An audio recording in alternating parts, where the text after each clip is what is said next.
السلام عليكم ورحمة الله تعالى وبركاته. إخواني خواتي المغاربة لا داخل الوطن ولا خارج الوطن، مبروك عليكم بهذا الفوز ديال الأشبال والأبطال المغاربة. وكنحبوا لخوتنا المغاربة ملي يكون الإنسان مكون راسو أو يربح كيخلي الفخر.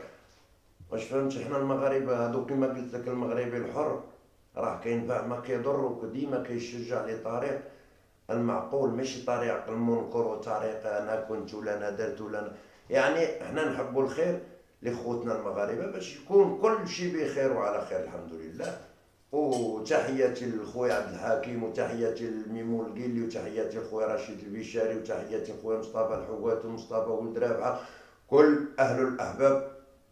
مبروك علينا الربح ومبروك علينا أمطار الخير اللي أعطانا الله سبحانه تبارك وتعالى.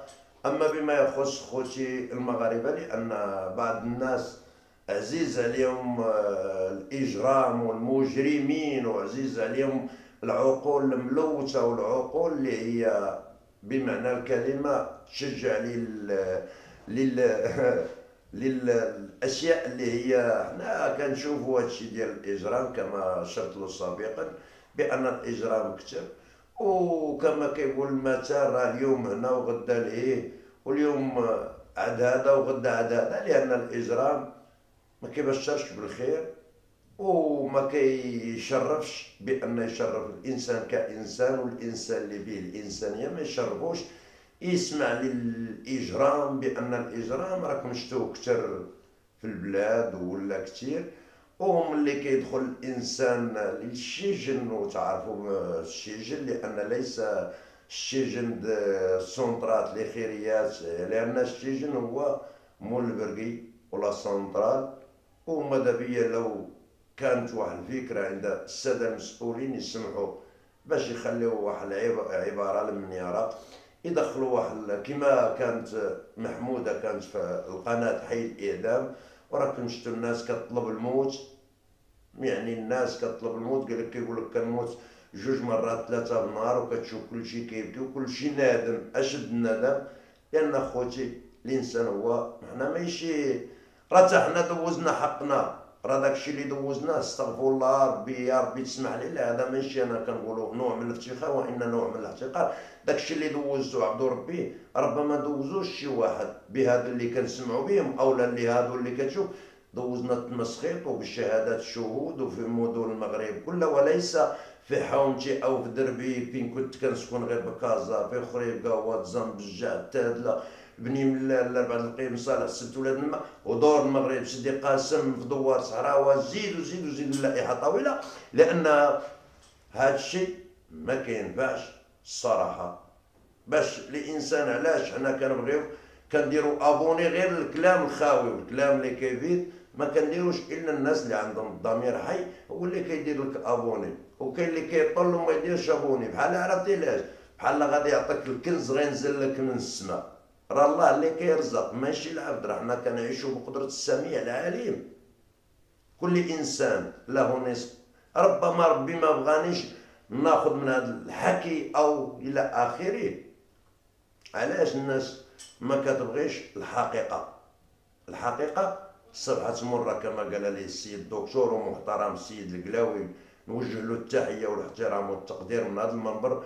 والمشرف الاجتماعي السي رشيد في لا سونطرال نوجه له التحيه والاحترام والتقدير، لانهم طرحوا معايا واحد الموضوع وكنا قال لي بوجدي الحقيقه في هذا الوقت ما بقاتش كتبغى، وهي فعلا هنا ملي كتكون حقيقي وواقعي مع واحد الانسان كيردك متخلف، سواء مرأة أو راجل أو كاع. أنا كنهضر عامة، ما نهضرش غير على الرجال، كلشي ما كيبغوش الحقيقة إلا من رحم ربي.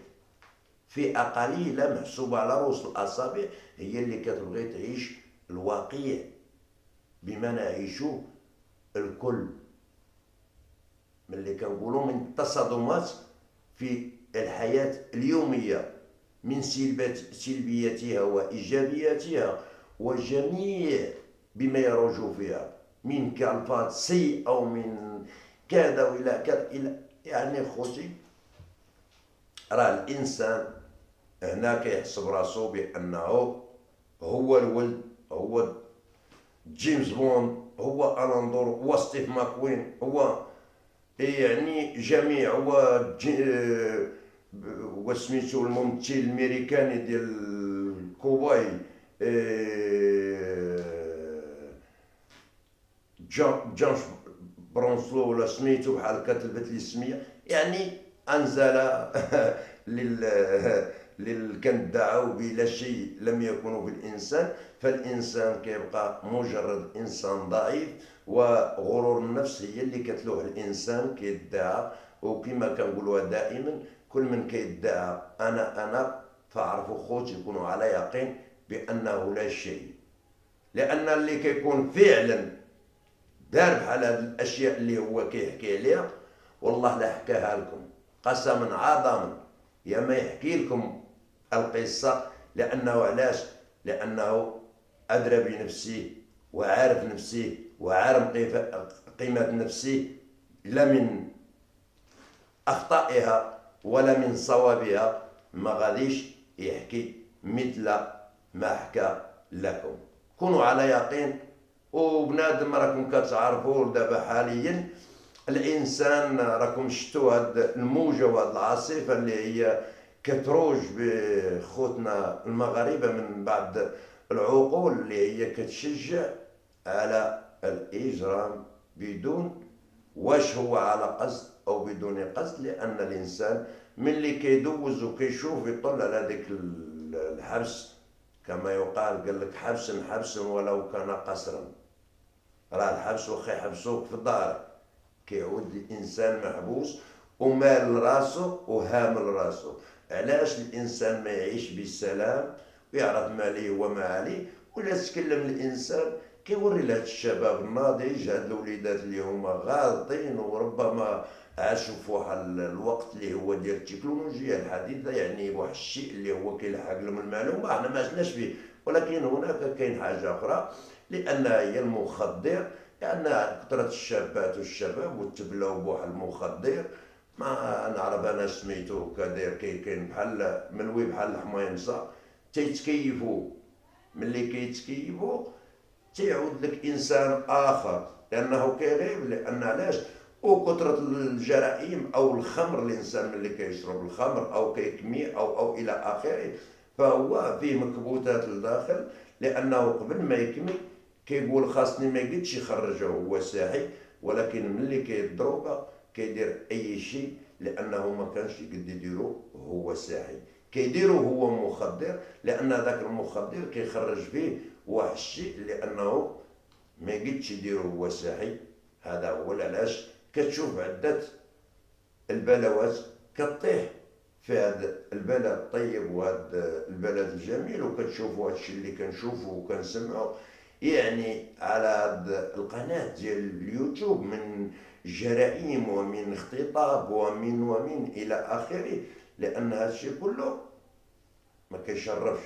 ولكن أنا نخاطب أصحاب الضمائر الحية، الناس اللي كيبغيو الكلام الواقعي. خوتي راه حنا ماشي خفانا باش نحكيو لكم الاشياء اللي هي يوم من الايام انتقل لنا لعند الله سبحانه تبارك وتعالى. ويبقاو هاد الفيديوهات يشهدوا عليا بكلام رذيذ، كلام تشجع فيه الشباب. علاش؟ على الاجرام والاشياء اللي لا تشرف الانسان كانسان. حنا كنوصلوا واحد الرساله، اللي بغى يستافد منها مرحبا، واللي ما بغاش يستافد هذاك كسرو كما قال المثل، وريه تلعمى سيرو خليه. هذيك كتقال بالعاميه، يعني وريلو الحقيقه، بغى يشوفها راه تبارك الله. ما شافاش خليه، غادي يوم من الايام اللي غادي يطيح في المنداب وغيشدوا المنداب وغادي يبدا يغوت يقول هانت نسمع واحد الانسان. لان الحبس ما كنبغيوش لاي شاب او شابه او انسان طالع في هذه الحياه يصبر مع الحياه. فعلا الحياه راه قاسيه، ماشي نقولوا راه زينه وجميله وكل شيء فيها حلو، لان فيها واحد الحوايج اللي هي الانسان، كثره البطاله، كثره الفقر، قله الدراهم. يعني الانسان الا ما كانش قانع وراضي بالقسم يقدر الرياح تلتقي به العاصفة، لله يحمد عقباها. المهم اللي بغى يتفرج في الفيديو تفرج في الفيديو، ما ينساش يدير ابوني. عجبك راك كتفرج وكطل. المهم السلام عليكم ورحمة الله تعالى وبركاته. دمتم في رعاية الله. والحقيقة لابد ما يوقف عليها الإنسان مهما طال الزمان، والواقع هو اللي كيفرض نفسه، وكل من كيعيش الوهم عندما يستيقظ كيسيب راسو كان في وهم، ولكن من يبغي يعيش الحقيقة كيسيب فات الفوت. السلام عليكم ورحمة الله تعالى وبركاته.